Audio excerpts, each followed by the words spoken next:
হ্যাঁ, আমি কি বলেছিলাম, এই ক্যালসিয়াম অ্যাসিটেট আর হচ্ছে ক্যালসিয়াম যে ফরমেট, এই যে এই দুটো মলিকুল, এটা তো বারবার আসে, এই কম্পাউন্ডটা তোমাদের বারবার কেমিস্ট্রিতে তোমাদেরকে দিয়ে দেয় যে তোমরা করো এইটা আর প্লাস হচ্ছে আমাদের HCl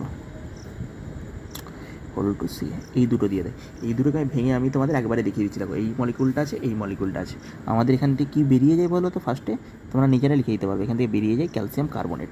এই ক্যালসিয়াম কার্বনেট 2 অণু ক্যালসিয়াম কার্বনেট, কারণ কি দুদিকে দুটো ক্যালসিয়াম আছে। তাহলে এই 2 অণু ক্যালসিয়াম কার্বনেট মানে কি, এই 2 অণু ক্যালসিয়াম কার্বনেট অ্যাকচুয়ালি এটা কী দিয়ে তৈরি?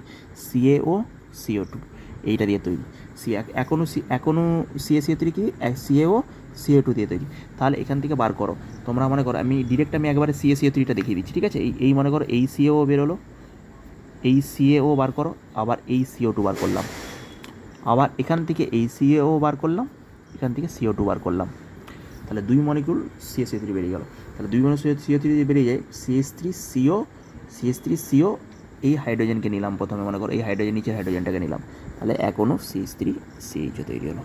আবার এখানে দেখো CH3C ডবল বন্ড OH, আবার এখনও CH3CHO তৈরি।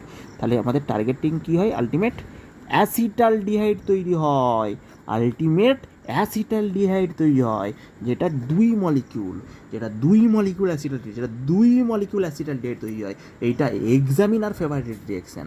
আর তারপরটা দেখো, এখানে এজি যদি 400 ডিগ্রি সেন্টিগ্রেড দিয়ে দিই, আমাদের এখান থেকে H2টা লিভিং হয়ে ফর্মালডিহাইড হয়। এটা একটা নর্মাল রিঅ্যাকশান, ওই জন্য দিয়েছিলাম।